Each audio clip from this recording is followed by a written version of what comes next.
electric fan dito na walang power siya. Hindi siya nag-on. Try natin isaksak. Ayan. Wala siyang power. Ayan. Paano to gawin? Nang mabilisan. Una check nyo yung capacitor. Ito pinutol ko na para mabilisan lang tayong turo. Ayan. Ito kasi yung dalawang nakadikit sa capacitor na wire. Ayan yung start saka ending ng rewind.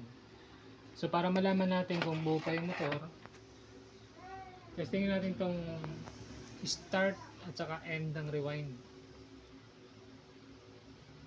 Ayan. Ayan. Pag pumalo yan, nagkaroon siya ng resistance. Ayan. Kita nyo? Ayan. Isa ko na ulit. Ayan. So ibig sabihin, buo pa yung motor. Ang sira nito, thermal fuse. So pakita ko sa inyo kung paano yung mabilisang pagpapaandar nito. Balik ulit natin dito sa capacitor yung dalawang line.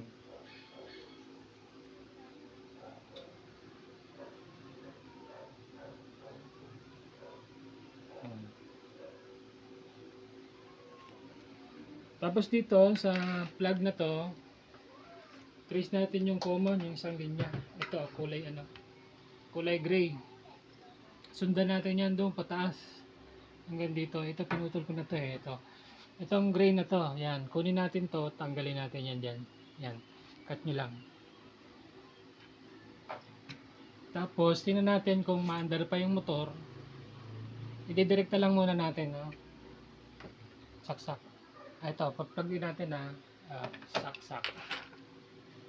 Tapos dikit natin dito Safety lang, huwag nyo hawakan doon sa dulo, may kuryente na yan. I-on muna natin pala. On. Ayan. Tapos saka yung dikit dito, ayan. So baligtad yung ikot, pag baligtad yung ikot, dito kayo sa baba magdikit, ayan, sa tamang ikot na siya. So ibig sabihin buo yung motor, ang sira nito thermal fuse. So para hindi na kayo magbaklas, pwede naman tayo maglagay ng thermal fuse dito.